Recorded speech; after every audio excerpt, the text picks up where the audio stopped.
Halo teman-teman SMA, selamat datang di video pembelajaran Bahasa Indonesia kelas 11.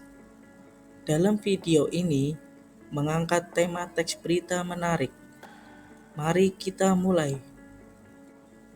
Dalam kehidupan sehari-hari, tentunya teks berita tidak asing kita dengar.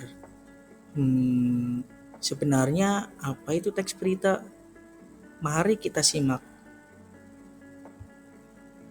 Jadi, teks berita adalah cara jurnalisme menginformasikan peristiwa penting kepada masyarakat.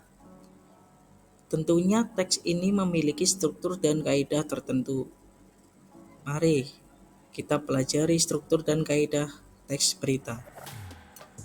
Struktur teks berita. Teks berita biasanya terdiri dari beberapa bagian penting. Pertama, kita punya judul yang menggambarkan peristiwa.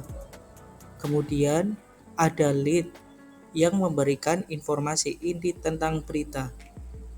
Kemudian ada tubuh berita menjelaskan lebih lanjut, dan akhirnya konklusi penutup cerita. Setelah kita mempelajari struktur teks berita, selanjutnya kita akan mempelajari kaidah kebahasaan teks berita. Berikut pemaparan tentang kaidah kebahasaan teks berita. Teks berita mengikuti kaidah kebahasaan yang ketat. Gunakan bahasa formal, hindari pendapat pribadi, dan pastikan informasinya jelas dan akurat. Berikut ada contoh kutipan teks berita dengan kaidah kebahasaan yang benar. Berikut ini juga disajikan kutipan teks berita yang kurang benar dengan kesalahan kaidah kebahasaan.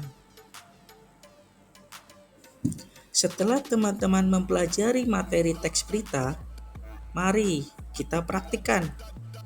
Tulis teks berita pendek tentang peristiwa di sekitar sekolah atau komunitas teman-teman, dan pastikan mengikuti struktur dan kaidah kebahasaan yang telah kita pelajari. Selamat berkarya. Sekarang, teman-teman sudah tahu struktur dan kaidah kebahasaan dalam teks berita. Ini akan membantu teman-teman menjadi pembaca yang kritis dan penulis berita yang baik. Teruslah belajar dan jangan lupa berlatih. Sampai jumpa.